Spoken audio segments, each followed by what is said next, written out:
The median American savings account balance for someone under 35 is $5,400. For someone between 35 and 44, it jumps to $7,500. But here's the number that should genuinely disturb you. According to a YouGov survey, only 11% of Americans have $50,000 or more saved. 11%. That means 89 out of every 100 people you pass on the street are walking around with less than $50,000 to their name. And the cruel irony is, $50,000 is the exact number where money stops working against you and starts working for you. Most financial advice tells you to chase $1 million, or that 6 figures is the finish line. But those people are skipping the single most important chapter of the entire wealth-building story.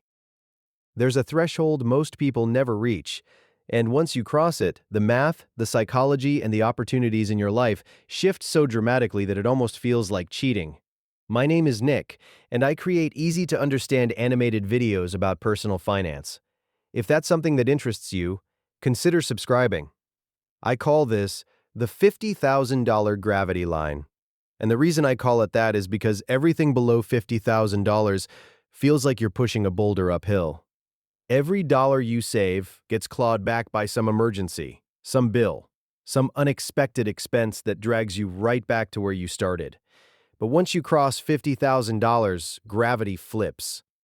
Your money starts pulling more money toward it, almost automatically. The system that was designed to drain you suddenly starts feeding you instead. Banks understand this perfectly. Financial institutions have built entire business models around keeping you below this line. Overdraft fees, minimum balance requirements, high-interest credit cards. These products exist because they profit from people who haven't crossed the gravity line yet. Nobody with a profit motive benefits from you knowing where this line actually is. By the end of this video, you'll understand exactly why $50,000 changes everything, the precise math behind how it accelerates your wealth, and the 3 specific moves you need to make the moment you reach it. Let's start with why this number isn't random. A landmark study by Vanguard surveyed over 12,000 investors and found something remarkable. Having just $2,000 in emergency savings boosted financial well-being by 21%. That's $2,000, less than most people spend on a vacation. But when they pushed that emergency fund to 3 to 6 months of living expenses, financial well-being jumped another 13%. Now, here's where it gets interesting. The average American spends about $6,545 every single month on living expenses. That's roughly $78,000 a year. 6 months of that is about $39,000.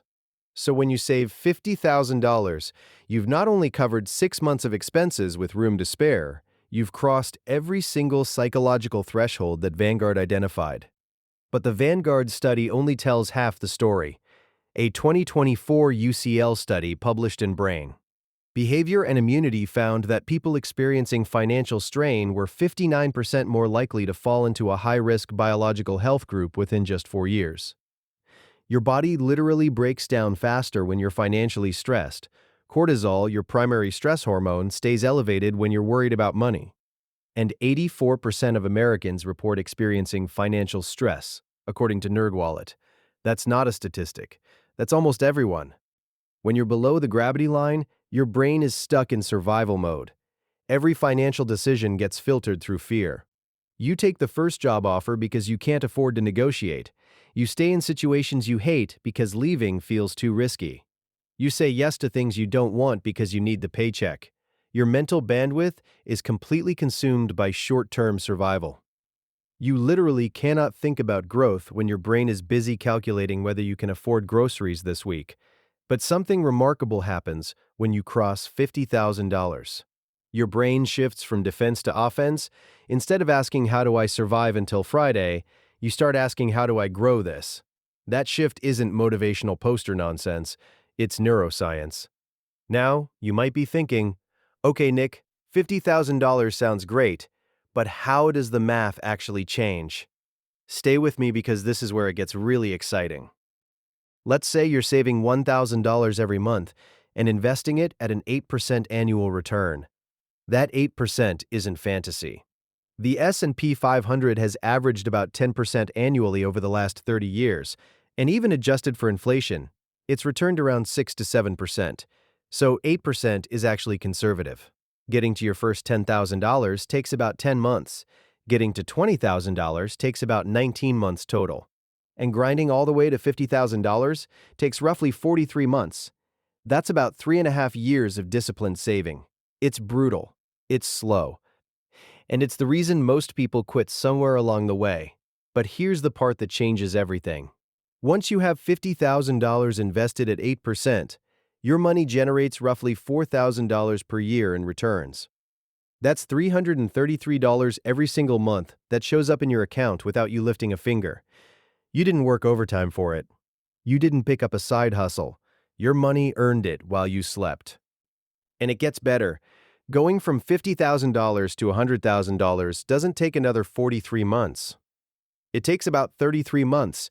You shaved almost a full year off the timeline just because you had more money working alongside your monthly contributions. Same effort. Same $1,000 a month. But 10 months faster. That's the gravity line in action. But we're only halfway through the equation. Let me show you what happens if you hit $50,000 and just stop. Never add another dollar. Just let compound interest do its thing at 8%. After 10 years, that $50,000 becomes roughly $108,000. You more than doubled your money without contributing a single additional cent. After 20 years, it grows to about $233,000. After 30 years, that original $50,000 becomes over $503,000. $500,000 from a one-time $50,000 investment. Now, you might be thinking, but I'm not going to stop contributing. Good. Because here's where the numbers get almost absurd. If you hit $50,000 and keep adding just $500 a month at 8%, after 30 years you're looking at roughly $1.3 million. Let me say that again. $50,000 plus $500 a month equals $1.3 million in 30 years. That's the mathematical power of crossing the gravity line. Your initial $50,000 does more heavy lifting than the next 30 years of monthly contributions combined. I am not done yet. Let me show you the part most people completely miss, and it might be the most important calculation in this entire video. Let's talk about what not having $50,000 actually costs you. Not in some abstract theoretical way. In real, specific dollars you will never get back. Scenario 1. You're job hunting with $2,000 in savings. A company offers you $55,000. It's not great. The commute is brutal. The role isn't what you wanted. But your rent is due in 12 days and you have $2,000 to your name. You take it. You had no choice. Scenario 2. Same job market, but you have $50,000 saved. That same company offers $55,000. You counter at $65,000 because you can afford to walk away. They meet you at $62,000. Or maybe you decline entirely and wait 2 more weeks for the $70,000 offer from the company you actually wanted. The difference between those two scenarios is $7,000 to $15,000 per year. Over a decade, that's $70,000 to $150,000 in income you lost because you didn't have the financial cushion to negotiate from strength. And that doesn't even account for compounding. If you invested that extra $10,000 per year at 8%, after 10 years, that's not $100,000. It's closer to $156,000 because of compound growth. The lack of $50,000 didn't just cost you $50,000. It cost you potentially hundreds of thousands in lifetime earnings. But it gets worse. Let's talk about emergencies. The Federal Reserve found that 13% of Americans can't cover a $400 emergency by any means. And in 2019, nearly 40% would have struggled to handle that same $400 expense. $400. When you have $50,000 saved and your car needs a $3,000 repair, that's 6% of your savings. Annoying, but manageable. Your stress level barely spikes. You fix the car, move on with your life, and your financial trajectory doesn't change at all. But when you have $3,000 saved and your car needs a $3,000 repair, that's 100% of your savings. Gone. Instantly. Now you're one more emergency away from credit card debt at 24% interest. And once you're in that spiral, every dollar you earn goes to paying interest instead of building wealth. The average American pays over $1,000 a year in credit card interest alone. That's money being extracted from your future and handed to a bank. This is what I mean by the gravity line. Below it, emergencies destroy you. Above it, emergencies are inconveniences. And here's where it gets really interesting. It's not just about surviving emergencies. It's about the opportunities you can finally grab once you're above the line. Your friend mentions they're starting a business and looking for a small investor. Below the gravity line, you shrug and say good luck. Above it, you can actually run the numbers and decide if $5,000 is a risk worth taking.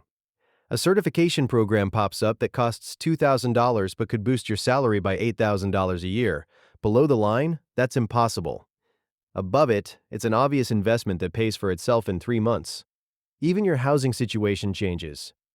When you have $50,000, suddenly you have real options. You can put down a legitimate down payment on a property and start building equity instead of paying someone else's mortgage. The median rent in America is over $1,400 a month. That's $16,800 a year going to a landlord. With $50,000, you could put 10% down on a $250,000 home, and now that monthly payment is building your wealth instead of someone else's. Over 10 years, that shift from renting to owning can represent a $100,000 difference in net worth. This is what wealthy people mean when they say money goes to money. It's not some cosmic conspiracy. It's that having money gives you options, and options create more opportunities to make money. Below the gravity line, you're locked out of these opportunities. Above it, they start appearing everywhere. Now, here's something that nobody talks about, but the data proves beyond any doubt. Money stress doesn't just affect your bank account. It destroys relationships. Studies show that couples who argue about money once a week are 30% more likely to divorce. Financial arguments are the single strongest predictor of divorce. The average couple has 58 money-related arguments per year. That's more than one fight about money every single week. 57% of Americans are living paycheck to paycheck. When both partners are financially stressed, every purchase becomes a potential argument. The grocery bill, the electric bill, whether to fix the car or ride the bus, these conversations poison a relationship from the inside out. But when there's $50,000 sitting as a safety net, those arguments evaporate. You're not fighting about whether you can afford the name brand cereal. You're discussing whether to invest more aggressively or pay down the mortgage faster. Those are fundamentally different conversations. Here's what this actually means for your daily life, right now, today. If you're under 35, the median net worth for your age group is $39,000. If you can cross the $50,000 gravity line, you're already ahead of more than half the people in your age bracket. You're not just saving money. You're separating yourself from the financial gravity that keeps 89% of Americans stuck. If you're between 35 and 54, the median net worth jumps to $135,000 to $247,000. But remember, that includes home equity, retirement accounts, and everything else. The liquid cash most people your age actually have in savings accounts is between $7,500 and $8,700. Having $50,000 in accessible savings puts you in an entirely different category. This isn't about being rich. Nobody's buying a yacht with $50,000. This is about reaching the altitude where the financial winds start blowing in your direction, instead of against you. Let me put this differently. Imagine two versions of you. Version A has $3,000 in savings. Version B has $50,000. Same job. Same income. Same city. Version A wakes up and immediately starts calculating, can I afford gas this week if I also need to buy groceries? Should I pack lunch or risk the $12 salad at work? That networking event costs $40. Should I skip it? Version A is exhausted before they even get to the office. Version B wakes up and thinks about what career moves to make this quarter. They attend the networking event, meet someone who mentions a job opening that pays $15,000 more. They take a course on the weekend that develops a new skill. They negotiate their next raise from a position of pure confidence because they know they don't need this specific job to survive. Same person, same brain. Same talent. But version B is playing an entirely different game because they cross the gravity line. The gap between these two versions of you doesn't grow linearly. It compounds. Every year above the line, the advantage gets bigger. Remember that decision fatigue we talked about? Right now, if you're living paycheck to paycheck, you're making dozens of micro-financial calculations every single day. Can I afford this coffee? Should I buy the name brand or generic? Can I swing dinner with friends this weekend? Each of those tiny decisions burns mental energy. By the end of the day, you're exhausted from just surviving. But with $50,000 as your floor, 90% of those daily calculations become irrelevant. You free up enormous mental bandwidth to focus on the decisions that actually move the needle. Where to invest, how to increase your income, whether to take that calculated career risk. So here's exactly what to do. Not vague advice. Specific steps. Step 1. This week, calculate your exact monthly expenses. Not a rough guess. Every dollar, rent, food, transportation, subscriptions, everything. The average American household spends $6,545 a month. Know your number. Step 2. This month, automate a savings transfer, even if it's $200, even if it's $100. The amount matters way less than the consistency. Set it up so the money moves from your checking to your savings or investment account the day your paycheck hits. Before you can spend it, before you even see it. The personal savings rate in America is 4.6%. If you can push yours to 15 or even 20%, you'll cross the gravity line years faster than the national average. Step 3. This quarter, open a brokerage account if you don't have one already and start investing in a broad market index fund. Not individual stocks, not crypto, not your buddy's startup. A simple S&P 500 index fund that has averaged roughly 10% returns over the last 30 years. Your $50,000 goal isn't a savings account target. It's an investment account target. Money sitting in a savings account at 0.5% interest is actually losing value to inflation every single year. Step 4. Attack your biggest expense, not your smallest. Most people obsess over cutting the $5 coffee. That saves you maybe $1,800 a year. Instead, focus on the big three: housing, transportation, and food. Those three categories alone eat up $4,144 of the average American's $6,545 monthly budget. That's 63% of all your spending in just three categories. Finding a way to reduce just one of those by 10% saves you more than eliminating coffee entirely. Step 5. Once you cross $50,000, do not cash it out. Do not reward yourself with a new car. Do not take a $10,000 vacation. This is not a finish line. It's a launch pad. That $50,000 is the seed that grows into $503,000 over 30 years without you adding another cent. Spending it resets you below the gravity line and forces you to push that boulder back up the hill all over again. Remember that 11% statistic I mentioned at the beginning? Only 11% of Americans have $50,000 or more saved.